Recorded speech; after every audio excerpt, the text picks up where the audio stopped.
지금 새벽 새 시반입니다. 아내는 옆방에서 자고 있고 저는 거실에 혼자 앉아 있습니다. 이 이야기를 누구에게도 한 적이 없습니다. 자식들에게도, 아내에게도, 가장 친한 친구에게도 오늘 처음으로 입을 떼어봅니다. 제 나이가 78입니다. 겉으로 보면 저는 성공한 인생입니다. 자식 셋 다 대학 보냈고 집 한 채 있고 큰 병 없이 건강합니다. 동네 사람들은 저를 보고 복 많은 노인이라고 합니다. 그런데 어르신, 저는 매일 밤 이 거실에 혼자 앉아서 울고 있습니다. 소리도 못 내고 울고 있습니다. 아내가 깰까봐 숨죽이고 울고 있습니다. 왜 우는지 저도 잘 모르겠습니다. 그저 가슴이 답답하고 외롭습니다. 이 외로움이 어떤 외로움이냐면 사람이 없어서가 아닙니다. 저에게는 아내가 있고 자식이 셋이 있고 손주가 다섯이 있고 동네에 아는 사람이 수십 명입니다. 그런데도 외롭습니다. 왜냐하면 이 세상에 저를 진짜로 아는 사람이 한 명도 없기 때문입니다. 아내는 제가 무엇을 좋아하는지 압니다. 무엇을 싫어하는지 압니다. 하지만 제가 무엇을 두려워하는지는 모릅니다.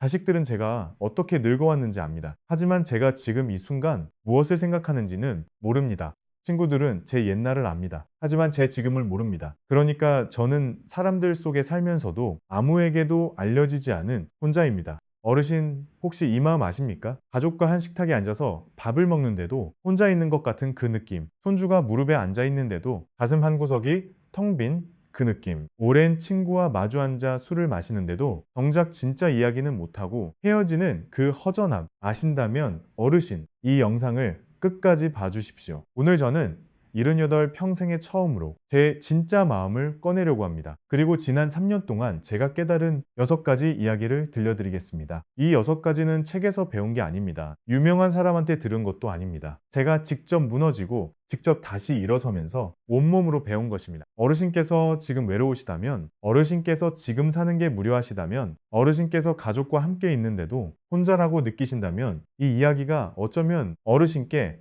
작은 등불이 될지도 모릅니다. 모든 게 시작된 건 3년 전 추석이었습니다. 저는 그날 아침 일찍부터 아내와 함께 음식을 준비했습니다. 큰아들 식구가 오기로 했고 막내딸도 온다고 했습니다. 둘째 아들은 부산이 멀어서 못 온다고 미리 전화가 왔습니다. 송편을 빚으면서 아내가 신이 나 있었습니다. 며칠 만에 손주를 본다고 설레는 모양이었습니다. 저도 속으로는 들떴습니다. 큰아들이 명절 첫날에 와서 하루 자고 가기로 했으니까요. 점심때쯤 큰아들 차가 마당에 들어왔습니다. 며느리가 먼저 내리고 손주 둘이 따라 내렸습니다. 저는 손주들을 보자 가슴이 뛰었습니다. 그런데 큰아들이 차에서 내리면서 이렇게 말했습니다. 아버지, 회사에 일이 좀 있어서 저녁 먹고 바로 올라가야 할 것 같습니다. 그 한마디에 가슴이 훅 내려앉았습니다. 아내 얼굴을 봤더니 아내도 표정이 굳었습니다. 하지만 우리는 아무 말도 안 했습니다. 그저 웃으면서 그래, 알았다.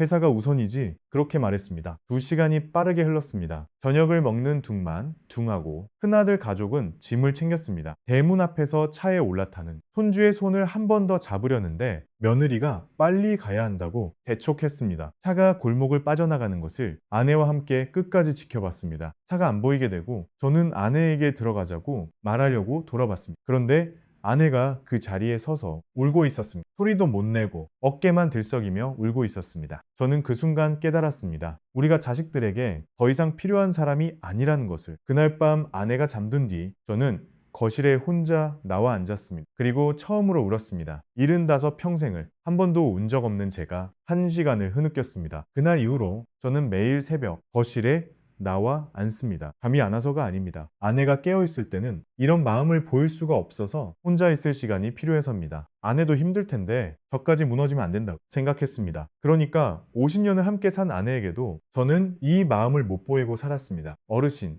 이게 외로움입니다. 가장 가까운 사람한테도 진짜 마음을 못 보이는 것. 그게 진짜 외로움입니다. 한 달이 지나고 2달이 지나면서 저는 점점 말이 줄어들었습니다. 아내가 뭘 물어봐도 그래.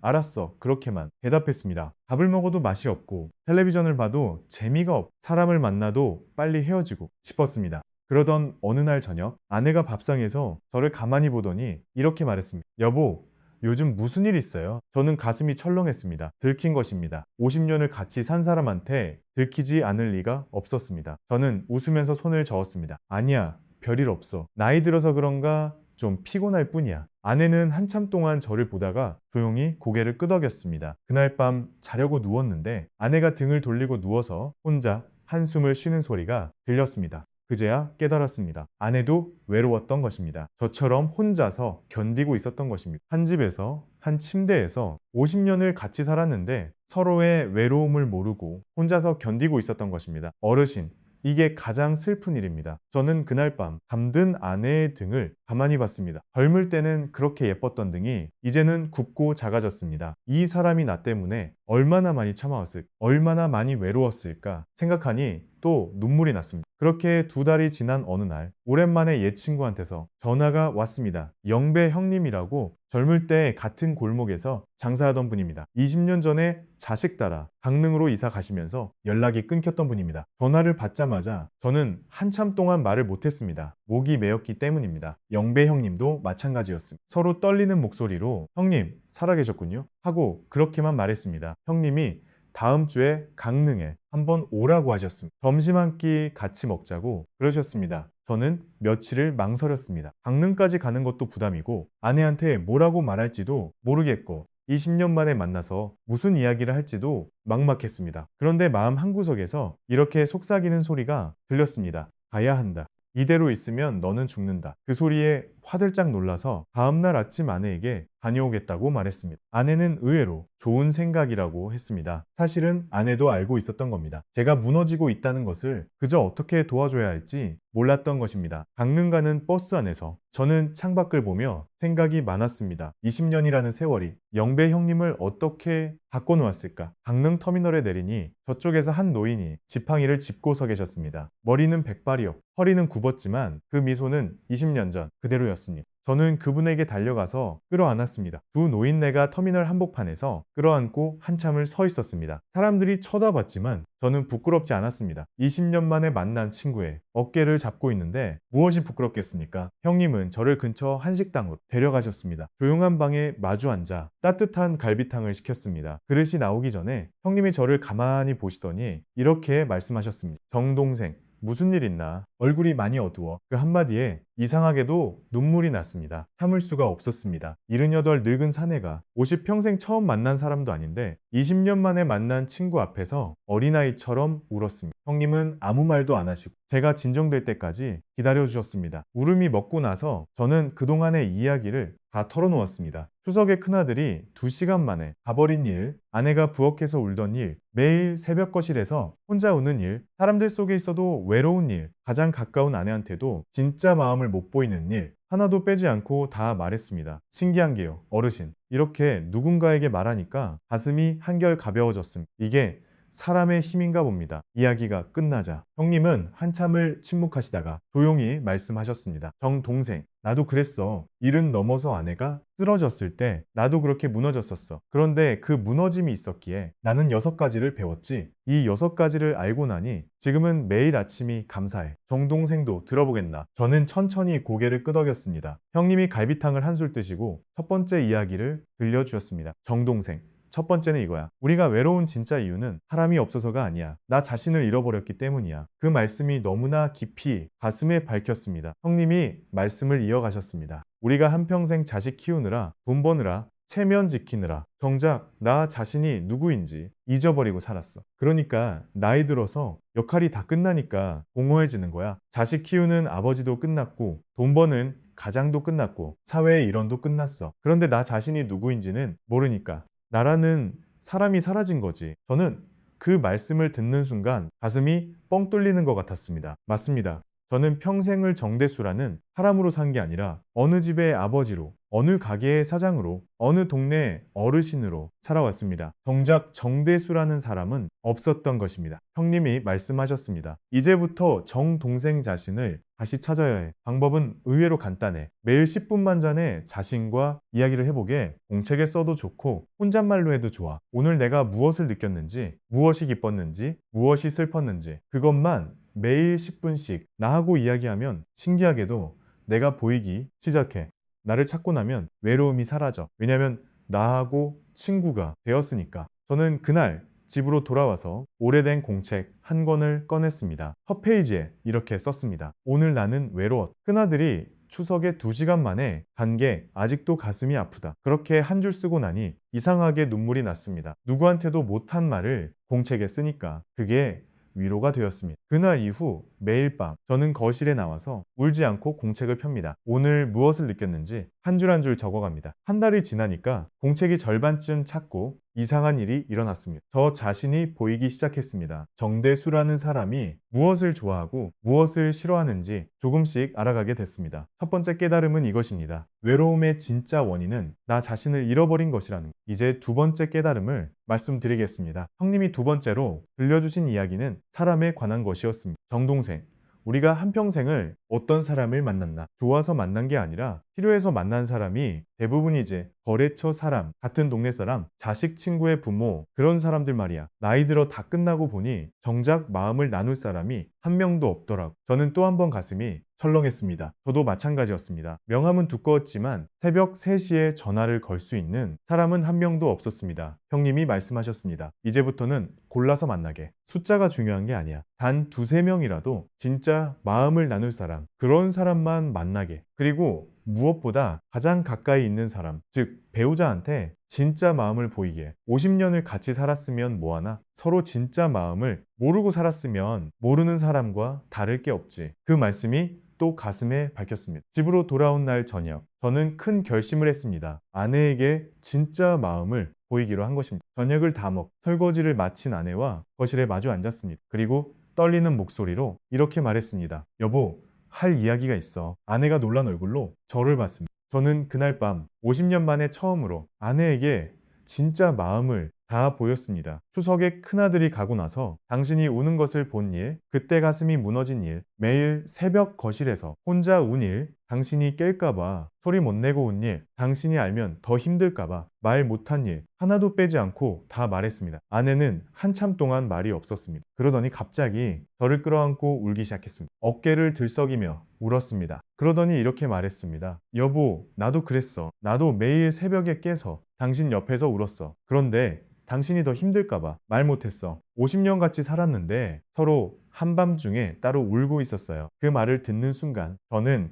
그 자리에 무너졌습니다. 이게 부부였습니다. 이게 50년이었습니다. 한 침대에서 잤지만 서로의 슬픔을 모르고 살았습니다. 그날 밤 우리는 한 시간을 끌어안고 울었습니다. 그러고 나니까 이상하게 마음이 가벼웠습니다. 서로의 진짜를 안 부부는 완전히 다른 부부가 되었습니다. 다음 날부터 우리는 매일 저녁차 한 잔을 사이에 두고 30분씩 마주 앉았습니다. 오늘 무엇을 느꼈는지, 무엇이 슬펐는지, 무엇이 기뻤는지 서로 이야기했습니다. 처음에는 어색했습니다. 50년 동안 안 해본 일이니까요. 그런데 한 달이 지나니까 서로의 새 얼굴이 보이기 시작했습니다. 아내가 이런 생각을 하는 사람이었구나. 아내가 이런 두려움을 가진 사람이었구나. 50년을 같이 살았는데 제가 처음 알게 된 아내의 모습이었습니다. 그러니까 외로움이 조금씩 사라지기 시작했습니다. 두 번째 깨달음은 이것입니다. 가장 가까운 사람한테 진짜 마음을 보이는 것. 그것만으로 외로움의 절반은 사라진다는 것. 이제 세 번째 깨달음을 말씀드리겠습니다. 형님이 세 번째로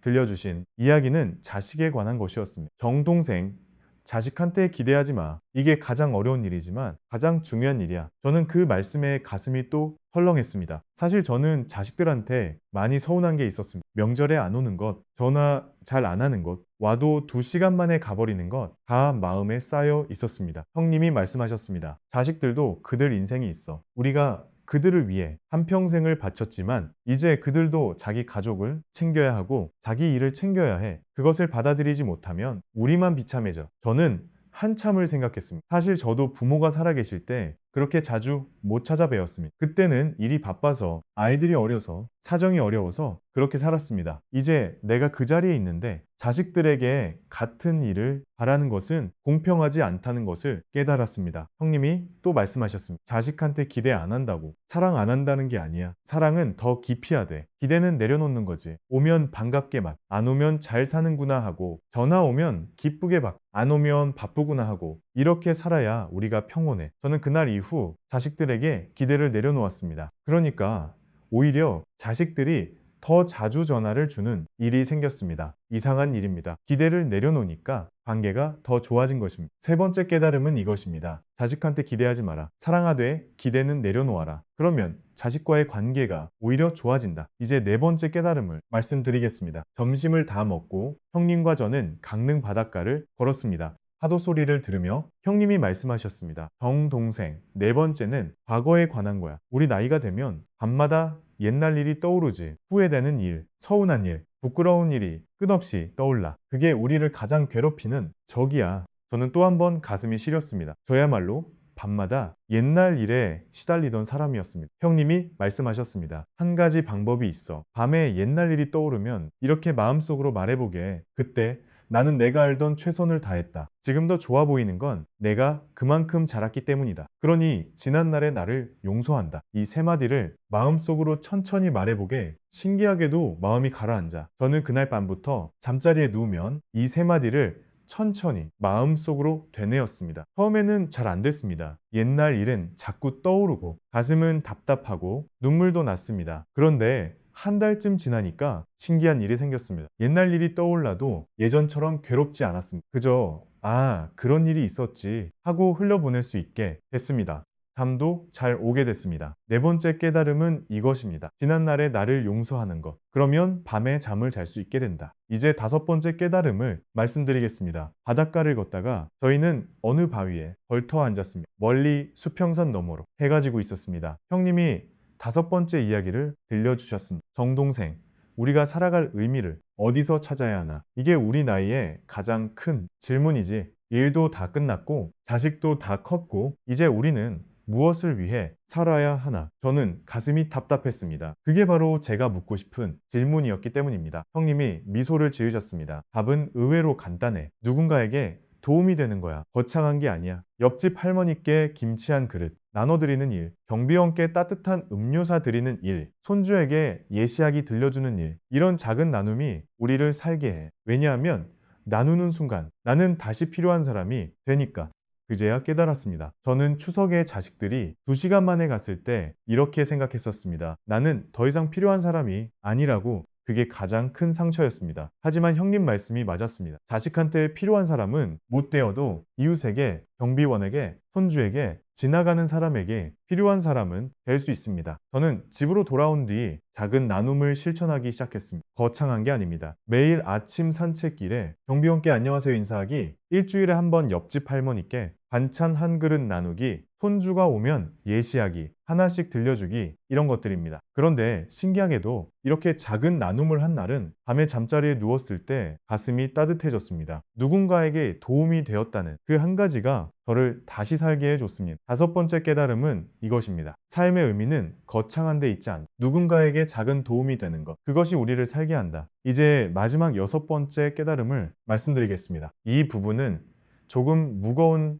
이야기입니다. 하지만 가장 중요한 이야기입니다. 해가 거의 다 진 바닷가에서 형님이 마지막 이야기를 들려주셨습니다. 정동생, 우리 나이가 되면 한 번씩 떠나는 일을 생각하게 되지. 나도 그것을 회피하다가 더 두려워졌어. 그런데 자연스러운 것으로 받아들이고 나니까 오히려 마음이 평온해지더라. 계절이 바뀌듯이 꽃이 피고 지듯이 우리에게도 그런 시간이 있을 뿐이야. 그것을 받아들이고 나면 오늘 하루가 얼마나 귀한지 알게 돼. 오늘 안에 얼굴을 보는 것, 오늘 자식 목소리를 듣는 것, 오늘 바닷가에서 친구와 이렇게 앉아있는 것, 다 기적이지. 그래서 나는 매일 사랑하는 사람들에게 마음을 표현해. 아내에게 매일 고맙다고 말하고, 자식들에게 가끔 사랑한다고 말하고, 친구들에게 보고 싶다고 말해. 그 말씀이 가슴 깊이 밝혔습니다. 저는 그날 집으로 돌아오는 버스 안에서 큰 결심을 했습니다. 집에 도착해서 가장 먼저 아내를 안아줬습니다. 50년 함께 산 아내인데 그렇게 안아본 게 언제였는지 기억도 안 났습니다. 아내는 깜짝 놀랐지만 가만히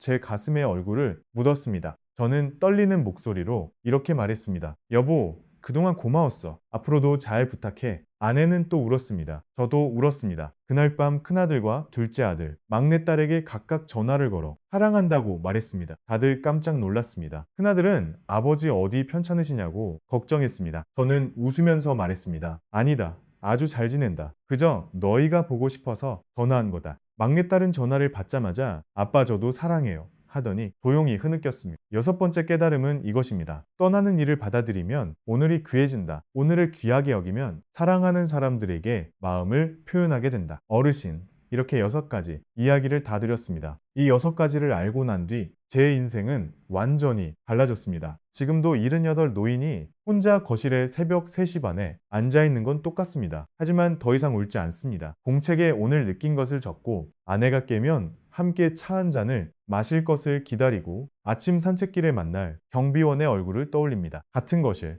같은 새벽인데 완전히 다른 시간이 됐습니다. 어르신, 혹시 어르신께서도 저처럼 매일 밤 혼자 울고 계시지는 않습니까? 가족과 함께 있어도 외로우시지는 않습니까? 나는 더 이상 필요한 사람이 아니라고 느끼시지는 않습니까? 그렇다면 오늘 한 가지만 시작해 보십시오. 거창한 결심은 필요 없습니다. 공책 한 권을 펴서 오늘 무엇을 느꼈는지 한 줄만 적어 보십시오. 또는 배우자에게 오늘 진짜 마음 한 가지를 보여보십시오. 또는 옆집 사람에게 인사 한 번 더 건네보십시오. 그 작은 시작이 어르신의 외로움을 조금씩 녹여줄 것입니다. 어르신 한 가지만 기억해 주십시오. 어르신은 절대 혼자가 아닙니다. 지금 이 영상을 보고 계신 수많은 어르신들이 같은 마음으로 같은 새벽을 보내고 계십니다. 저도 어딘가에서 같은 마음으로 앉아 있습니다. 우리는 보이지 않게 연결되어 있습니다. 어르신께서 이 영상을 끝까지 들어주신 것만으로도 저는 마음이 가벼워졌습니다. 누군가가 제 이야기를 들어주었다는 그 사실이 저에게 큰 위로가 됩니다. 어르신께서 한평생을 얼마나 열심히 살아오셨는지 저는 압니다.